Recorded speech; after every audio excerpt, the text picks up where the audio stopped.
दोस्तों, आज मैं आपको हड़प्पा के इतिहास के बारे में बताने जा रहा हूँ। तो वीडियो को पूरा देखें और चैनल को सब्सक्राइब कर ले। इस दिलचस्प कहानी की शुरुआत किसी इतिहासकार ने नहीं बल्कि फौज से भागे हुए एक शख्स ने की थी। साल था 1826। भारत के पंजाब इलाके में जो अब पाकिस्तान का हिस्सा है।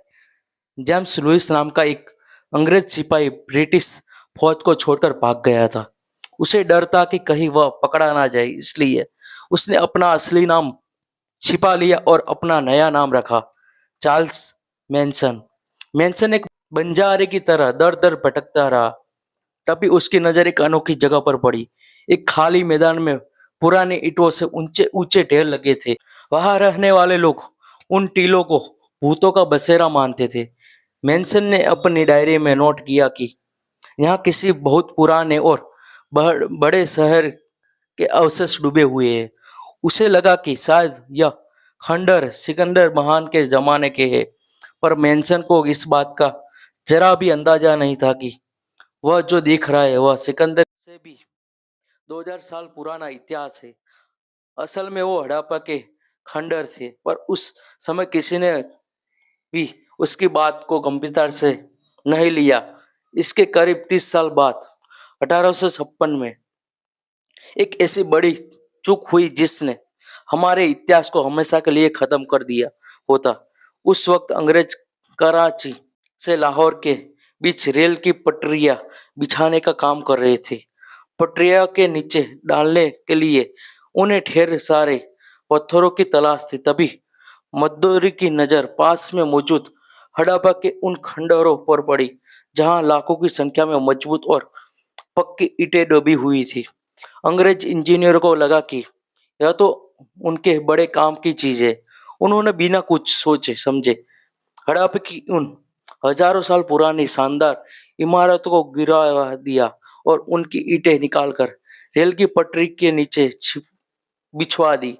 इतिहास के जानकारों को मानना है कि करीब 160 किलोमीटर लंबी रेल की पटरी हड्डियां या छप्पा की उन्हीं पुरानी ईंटों से खड़ी है।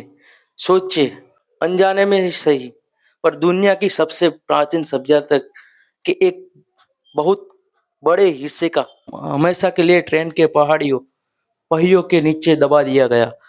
वह विरासत जिसे हमें सहज कर रखना चाहिए था, वह पटरियों के नीचे दफन होकर रह गई।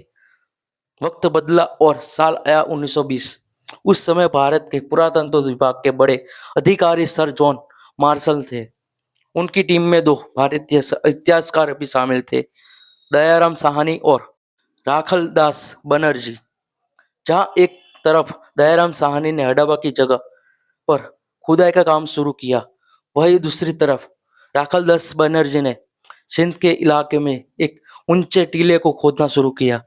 वहां के रहने वाले लोग उस टीले को मोहन डोड़ो कहते थे, जिसका सिंधी भाषा में मतलब होता है मुर्दों का टीला। जैसे जैसे वहां से मिट्टी हटाई गई, जमीन के नीचे एक ऐसा नजारा निकला जिसने पूरी दुनिया के होश उड़ा दिए। वह कोई छोटा मोटा गांव नहीं था, बल्कि आज के किसी बड़े और आधुनिक शहर जैसा था। वहां की सबसे एकदम सीधी सड़कें जो एक दूसरे को बराबर काटती थी। घर पक्की ईंटों के बने थे, जिनमें से कुछ 2 या 3 मंजिल के भी थे। ताज्जुब की बात यह है कि हर घर के अंदर अपना खुद का कुआं और नहाने की जगह थी। पर सबसे कमाल की चीज थी वहां का सफाई का इंतजाम। नालियां पूरी तरह ढकी हुई थी और घर घर का गंदा पानी एक मुख्य गटर लाइन में जाकर मिलता था। उस दौर में लंदन और पेरिस जैसे बड़े शहरों में भी ऐसी सफाई व्यवस्था नहीं थी जैसी भारत के लोगों ने 5000 साल